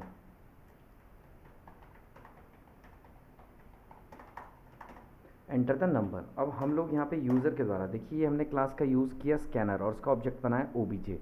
क्लास में बेसिकली प्री डिफाइंड फंक्शंस होंगे, तो मुझे बस कुछ नहीं करना, ऑब्जेक्ट का यूज़ करना है ओबीजे डॉट नेक्स्ट इंट। अब हमारे पास यूज़र के द्वारा इनपुट आ चुकी है। अब हमें क्या करना है, देखिए अगर यहाँ पे हमने 5 लिया तो लूप हमारा 5 बार घूमना चाहिए। तो कुछ इस प्रकार से हम लोग कर लेते हैं कि 5 का अगर हमें फैक्टोरियल ढूंढना हो तो हमें होगा 5 इंटू 4 इंटू 3 इंटू 2 इंटू 1। तो देखिए क्या करें, हम एक लूप सेट कर लेते हैं, फॉर लूप, और इसके अंदर हम लोग क्या करते हैं, एक इंट आई बनाते हैं और आई में नम की वैल्यू को ही रख लेते हैं। अगर 5 आया तो उसमें 5 आ जाएगा। 5 के बाद हमें क्या चाहिए, 4 3 2 1। बट जितनी भी संख्याएं सब की सब 0 से बड़ी होनी चाहिए, यानी I should be greater than 0। And I minus minus. Exactly हमारा कोड बिल्कुल सेट बन रहा है यहाँ पे। अब मुझे करना क्या है, देखिए आई को मल्टीप्लाई करना है, क्योंकि आई में पड़ा है 5, तो जिस टाइम आई के अंदर 5 पड़ा है ठीक उसी टाइम आई के अंदर 4 हो जाए, दिस इज़ नॉट फिजिबल, तो ये फिजिबल नहीं हो पाएगा। तो हम क्या करते हैं, एक वेरिएबल ले लेते हैं इंट f इक्वल टू 1, और हम लोग क्या करेंगे, f से मल्टीप्लाई कर लेते हैं और पलट के आंसर f में ही रख लेते हैं। तो बिल्कुल सही हमने कोड सेट कर दिया है। तो देखिए हमने क्या किया, 5 इंटू 1 5, अब i की वैल्यू घट के हो गई है 4, देन 4 इंटू लास्ट टाइम f में रख के गए थे हम 5, तो 4 इंटू 5 20, और i की वैल्यू हो गई 3, देन 3 इंटू 20, f में 20 पड़ा था लास्ट टाइम, तो ये हो गया यहाँ पे 60, तो i की वैल्यू हो गई 2, देन 2 इंटू 60, आई f की वैल्यू हो गई आपके पास 120, और i की वैल्यू घट के हो गई 1, 1 इंटू 120, और f की वैल्यू हो गई 120। एग्जैक्टली तो अगर हम लोग ठीक इस लूप से बाहर आके अगर हम प्रिंट लगाएं f को, तो आउटपुट आना चाहिए हमारा 120। अगर हम 5 डालें इनपुट, तो देखिए एंटर द नंबर, अगर हम लोग यहाँ पे 5 लिखेंगे 120 विल बी द आंसर। तो एग्जैक्टली हमने लूप चलाना सीख लिया था, अब हमने फैक्टोरियल के प्रोग्राम को भी इसमें कर लिया है। तो यहाँ हम सीख चुके हैं फैक्टोरियल के प्रोग्राम को। तो अब हम लोग अपनी सीरीज़ में नेक्स्ट मूव करेंगे प्रोग्राम की तरफ, जो कि है प्राइम नंबर्स। तो चलिए हम लोग एक बार सीखते हैं कि प्राइम नंबर्स को फाइंड किस तरीके से करेंगे। तो प्राइम नंबर्स को फाइंड करने के लिए हम क्या करते हैं, इस पर राइट क्लिक कर लेते हैं, एक क्लास बनाते हैं जिसका नाम रख लेते हैं हम प्राइम नंबर्स, प्राइम नंबर। तो हम लोग क्या कर लेते हैं, मेन बनाया और फिनिश हम लोग कर लेते हैं। अब हम लोग क्या करेंगे, थोड़ी सी फॉर्मेटिंग, तो स्कैनर का हम लोग यूज़ कर लेते हैं। तो scanner control plus space bar, और हमें यहाँ पे स्कैनर दिख रहा है, हम बस इसको एंटर लगाएंगे, इंपोर्ट अपने आप ही हो जाएगा। तो एग्जैक्टली इंपोर्ट अपने आप ही हो गया। तो आप चाहें तो डॉट स्टार का भी यूज़ कर सकते हैं या फिर डॉट स्कैनर का, तो जिस क्लास को आपने यूज़ करना है बस उसका ही नाम लिखें तब भी चल जाएगा, बट ये अपने आप ही आ गया था। मैं आपको दोबारा बता दूं कि अगर हम जैसे कि हमने स्कैन लिखा, कंट्रोल प्लस स्पेस बार दबाएं, स्कैनर हमारे पास बनाया आ जाएगा। अब एंटर हमने लगाना है तो इंपोर्ट अपने आप ही कर गया। तो बस अब हमें ऑब्जेक्ट बनाना है इक्वल टू न्यू स्कैनर और सिस्टम डॉट इन। अब हम लोग यहाँ पे लिख लेते हैं एंटर द नंबर।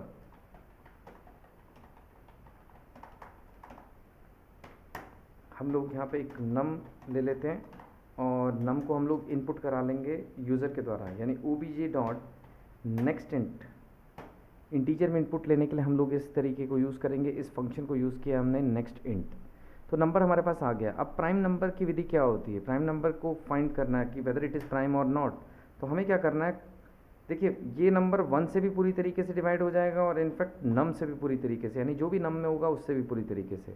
बट हमें इन दोनों को छोड़ के, हमें इन दोनों नंबरों को छोड़ के, यानी 2 से लेके 2 3 and so on up to num -1, यानी उस नंबर से एक कम, तो 2 से लेके उस नंबर से एक कम सभी नंबरों से इसको मॉड करके चेक करना पड़ेगा। तो हम क्या करेंगे, यहाँ पे हम लोग फॉर लूप का यूज़ करेंगे और यहाँ पे हम लोग करेंगे, हम लोग अब इंट आई इक्वल टू 2 से लेके i less than num and i plus plus करेंगे। अब हम लोग यहाँ पे एक टेस्ट केस लगाएंगे कि सर यदि नम में पड़ी हुई जो भी संख्या हो, अगर मैं उसको मॉड करूँ आई से, देखिए आई में पड़ा है 2, नेक्स्ट टाइम आई में हो जाएगा 3, then 4, then 5, then 6, then 7, then 8, इस तरीके से मूव करता रहेगा। और अगर वो कभी भी इससे अगर मैं मॉड करूँ, मॉड मीन्स रिमाइंडर, अगर कभी भी उसको पूरी तरीके से डिवाइड कर दे तो वो नंबर कहलाएगा नॉट प्राइम। तो system SYSOUT system dot out dot print, तो यहाँ पे हमारा प्रिंट होगा नॉट प्राइम, और साथ ही हम लोग ब्रेक भी कर देंगे। तो ये कोड समझना पड़ेगा आपको कि हमने किस तरीके से इसकी सेटिंग बिठानी है।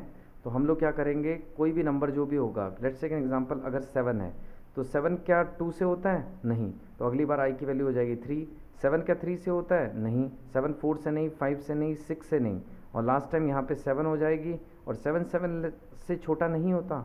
तो हम लोग बस प्राइम नंबर के लिए क्या करेंगे, हम लोग प्राइम नंबर के लिए सेटिंग बिठाएंगे कि इफ़ जब कभी भी आई की वैल्यू, जब कभी भी आई की वैल्यू नम तक पहुंच जाए, आई इज़ इक्वल टू नम, तब कहलाएगा वो हमें प्राइम नंबर, तो i इज इक्वल टू नम तब कहलाएगा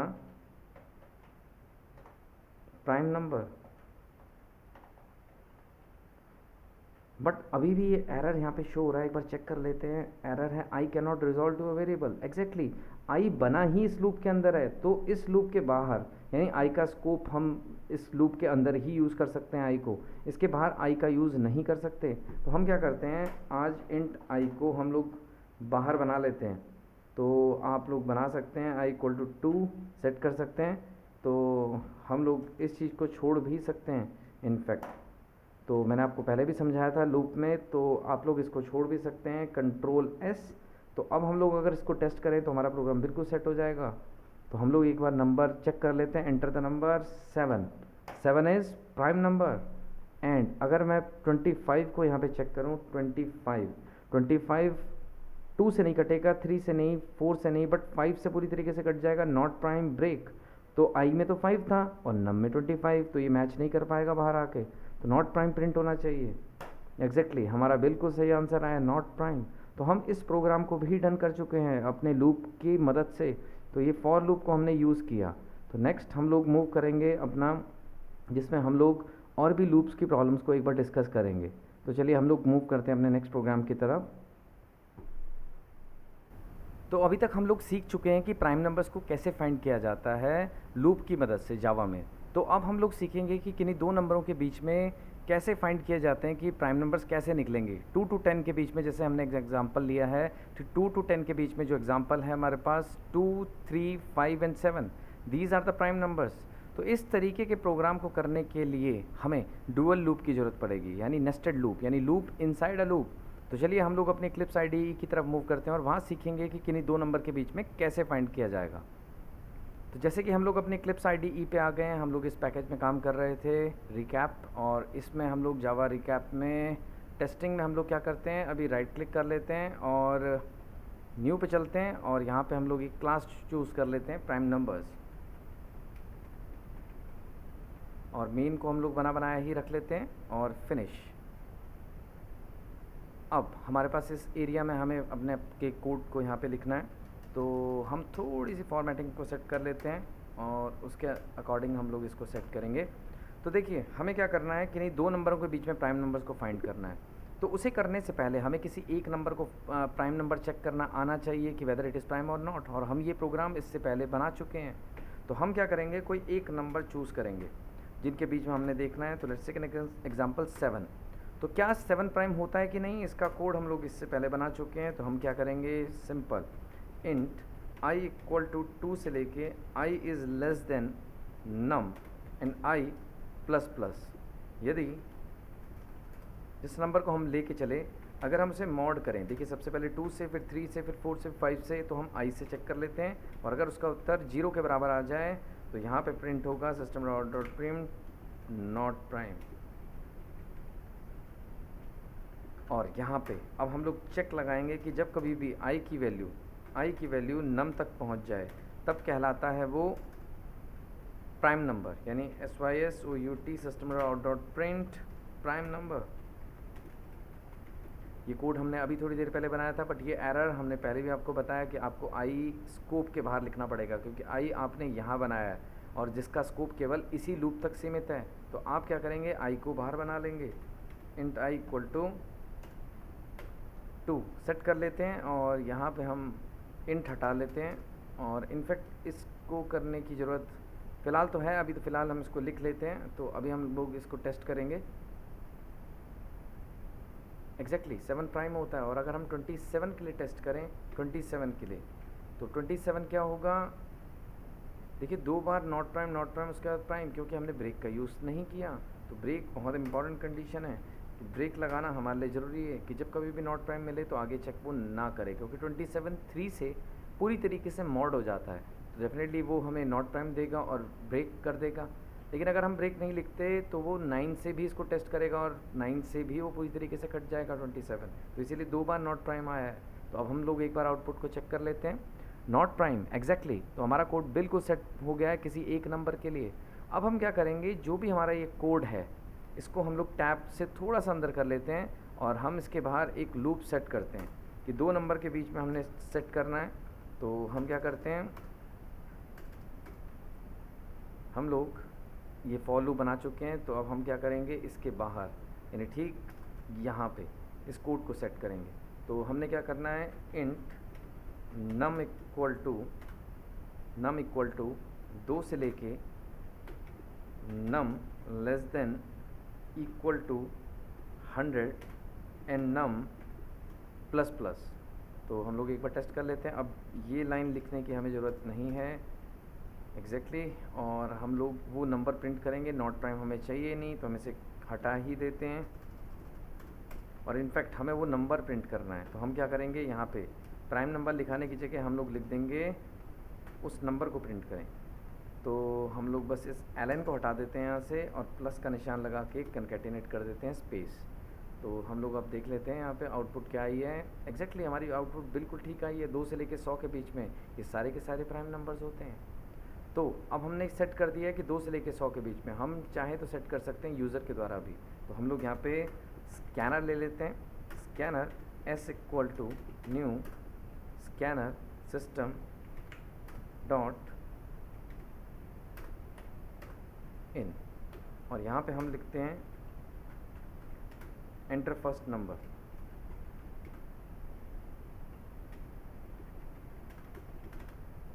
अब हम क्या करते हैं, यहाँ पे एक स्टार्ट नाम का वेरिएबल ले लेते हैं और उसमें यूज़र के द्वारा यानी s डॉट नेक्स्ट एंट करके हम लोग ले लेते हैं इनपुट। नेक्स्ट हम लोग करेंगे एंटर अनदर नंबर।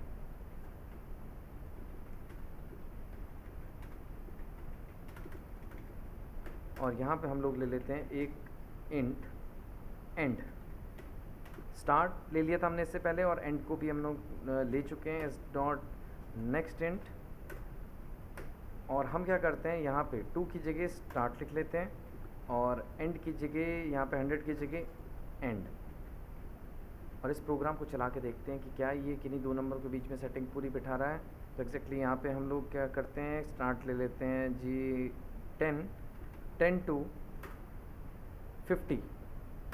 एग्जैक्टली 10 से लेके 50 के बीच में ये सारे के सारे हमारे पास प्राइम नंबर्स मिलेंगे हमें। तो एग्जैक्टली हमारा कोड बिल्कुल सेट बन गया है, यही डुअल लूप की यूज़ की मदद से।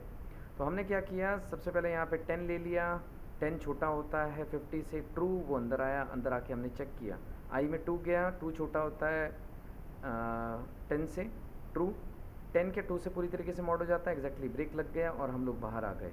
तो 10 क्या 2 के बराबर होता है, नहीं, वो यहाँ पे नहीं जाने देगा। नम की वैल्यू हो जाएगी 11। फिर दोबारा से आई सेट हो गया 2 पे। 2 छोटा होता है 11 से, ट्रू। 11 2 से भी नहीं कटेगा, 3 से नहीं, 4 नहीं, 5 नहीं, 6 नहीं, 7 नहीं, 8 नहीं, 9 नहीं, 10 नहीं। और लास्ट टाइम आई में हो जाएगा 11। 11 क्या 11 से छोटा होता है, नहीं, और तब वो बाहर आएगा 11 के बराबर होता है। तो पहला प्राइम नंबर 11 हमें पकड़ा जाएगा। तो एग्जैक्टली हम लोग आउटपुट में भी देख लेते हैं, पहला नंबर 11 है। तो एग्जैक्टली तो इसी तरीके से कोड सेट हो जाएगा डुअल लूप के लिए। तो हम लोग अब सेट कर चुके हैं डुअल लूप की एक्टिविटी भी। अब हम लोग अपने नेक्स्ट प्रोग्राम की तरफ मूव करेंगे, जहां हम सीखेंगे रिवर्स अ नंबर। तो किसी नंबर को हम लोग रिवर्स करने के तरीके को सीखेंगे कि कैसे रिवर्स किया जाएगा। तो चलिए हम लोग टेस्ट करते हैं इस नंबर को। तो हम क्या करते हैं, रिवर्स अ नंबर करने के लिए राइट क्लिक कर लेते हैं, न्यू पे चलते हैं, क्लास ले लेते हैं और यहाँ पे हम लोग लेते हैं reverse a number, reverse number. तो हम लोग यहाँ पे मेन बनाए रख लेते हैं, फिनिश। और हम क्या करेंगे, यहाँ पे से इस लाइन को हटा देते हैं, कोई एक नंबर चूज़ करते हैं, इंट नम इक्वल टू 1234। हमें रिवर्स करना है यानी 4321। तो हम लोग क्या करेंगे, देखिए हमें करना क्या है, हमें इस नंबर के 4 को पकड़ना है सबसे पहले। 4 तभी हाथ में आएगा जब आप नंबर को मॉड करेंगे 10 से। 10 से मॉड करने पे हमें लास्ट डिजिट मिलता है। तो नंबर अभी भी उतना ही रहेगा, बट नंबर को अगर हम 10 से डिवाइड करेंगे तो नंबर छोटा हो जाएगा 123। तो हमें बस ये लूप लगाना है कि जब तक हमारा नंबर 0 से बड़ा रहेगा तब तक हम क्या करेंगे, रिमाइंडर फाइंड करेंगे, नम को मॉड करेंगे 10 से, इससे हमें लास्ट डिजिट मिल जाएगा। और अब हमें क्या करना है, हमें यहाँ पे एक सम नाम का वेरिएबल लेना है जिसमें हमें संख्या लेनी है 0। तो हम क्या करेंगे, sum equal to sum into 10 plus r. और यहाँ पे लिखेंगे num equal to num divide by 10, हमारा कोड बिल्कुल सेट बन गया है। और बाहर आके बस हमें अब प्रिंट करना है सम को। तो रिवर्स नंबर हम लोग प्रिंट करना चाहेंगे तो प्लस सम को हमें प्रिंट करना है। तो एक बार इसको चला के देख लेते हैं, आउटपुट एक बार चेक कर लेंगे कि एग्जैक्टली बिल्कुल हमारा आउटपुट बिल्कुल सही आया है, 4 3 2 1। तो 1 2 3 4 क्या 0 से बड़ा होता है? एग्जैक्टली। तो रिमाइंडर आ गया 4, रिमाइंडर हमारे पास आ गया 4। सम में पड़ा है 0, 0 इंटू 10 0, 0 प्लस 4 यानी सम में आ गया है 4। याद रखिएगा सम में 4 आ चुका है। नेक्स्ट टाइम आर नंबर टूट के कितना हो जाएगा? 123। 123 भी क्या 0 से बड़ा है? एग्जैक्टली। तो हमारे पास यहाँ पे आ गया 3, लास्ट वाला डिजिट। तो सम में पड़ा था लास्ट टाइम 4, हम 4 रख के गए थे। 4 इंटू 10 40, 40 प्लस 3 43। आर में हमारे पास आ जाएगा next time 2, 43 into 10 430, 430 plus 2 432। Next time r के अंदर हमारे पास आ जाएगा 1, 432 इंटू 10 4320 प्लस 1 4321। एग्जैक्टली जब ही हम बाहर आएंगे तो सीधा हमारे पास यहाँ पे प्रिंट हो जाएगा सम की वैल्यू 4321। एग्जैक्टली हमारा आउटपुट बिल्कुल सही आया है।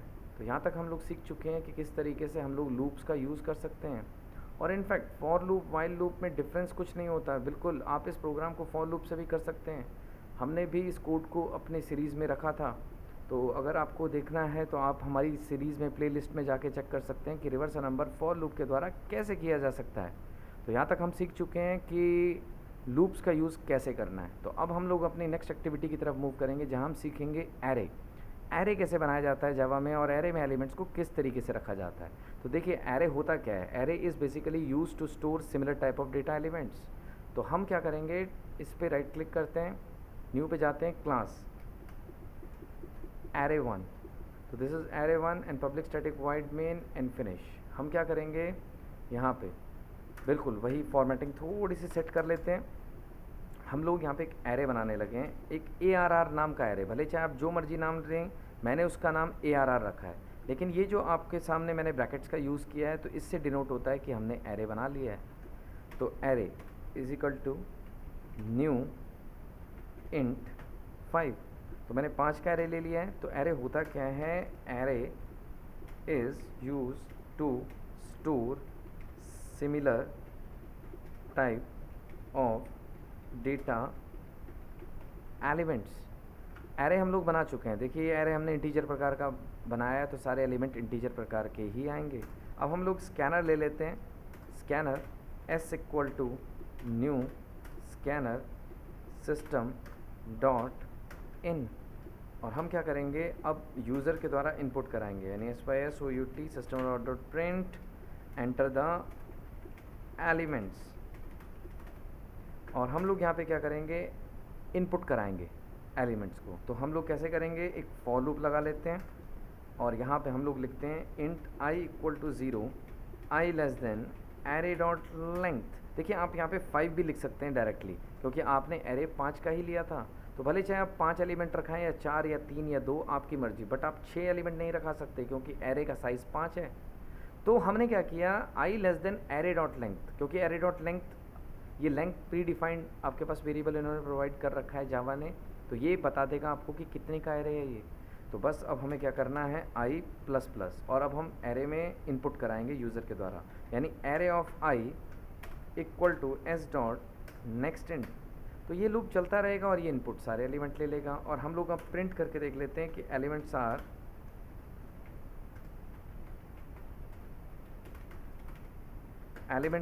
तो हम लोग फिर दोबारा से फॉर लूप का यूज़ करते हैं और यहाँ लिखते हैं int i equal to 0, i is less than array dot length i plus plus, और हम लोग यहाँ पे प्रिंट करेंगे। तो SYSOUT system dot print array of i। तो हम लोग एक बार चेक कर लेते हैं अपने कोड को चला के। तो इनपुट करते हैं, एग्जैक्टली हमारे एलिमेंट्स बिल्कुल स्टोर हो चुके हैं। तो अब हम कोई भी एक्टिविटी डन कर सकते हैं जो भी एरे से हम लोग करना चाहें। तो बहुत तरीके की एक्टिविटीज़ हम लोग एरे पे यूज़ कर सकते हैं, जैसे सर्च एन एलिमेंट, मैक्सिमम या मिनिमम फाइंड करना एरे में, या फिर सॉर्ट करना, या फिर आप कर सकते हैं frequency of each elements in an array, merging of 2 arrays. बहुत सारे हमारे पास टॉपिक्स हैं जिनको हम लोग कवर कर सकते हैं एरे की मदद से। But first of all you must have a knowledge of an array. तो एरे हमने सीख लिया कि एरे में इनपुट कैसे कराए जाते हैं। तो अभी हम लोग क्या कर रहे थे, हम लोग रिकैप कर रहे थे। हम लोगों ने अभी तक जितना भी जावा पढ़ा है तो उस जावा में हमने क्या क्या सीखा है उसको हमने रिकैप कर लिया है। तो हमने समझ लिया कि वन डायमेंशनल एरे को भी किस तरीके से यूज़ करना है। तो ये हमारा पार्ट 1 है। इन केस अगर हम लोग नेक्स्ट सीरीज़ लेकर आएंगे पार्ट 2 की, जिसमें हम फर्दर रिकैप करेंगे, जिसमें हम इसके आगे वाले कंसेप्टों को भी जोड़ देंगे। तो यहाँ तक हम लोग सीख चुके हैं कि जो हमने अभी तक बनाया है। तो यही है, स्टूडेंट्स जिस तरीके से लाइक्स कर रहे हैं, फॉलोअप्स ले रहे हैं, तो उस तरीके से हमें जैसे जैसे कांटेक्ट करते हैं स्टूडेंट्स, तो हम लोग डेफिनेटली अपनी नेक्स्ट सीरीज़ में इससे आगे के कंटेंट को भी लेकर आएंगे। तो thank you very much, thanks a lot.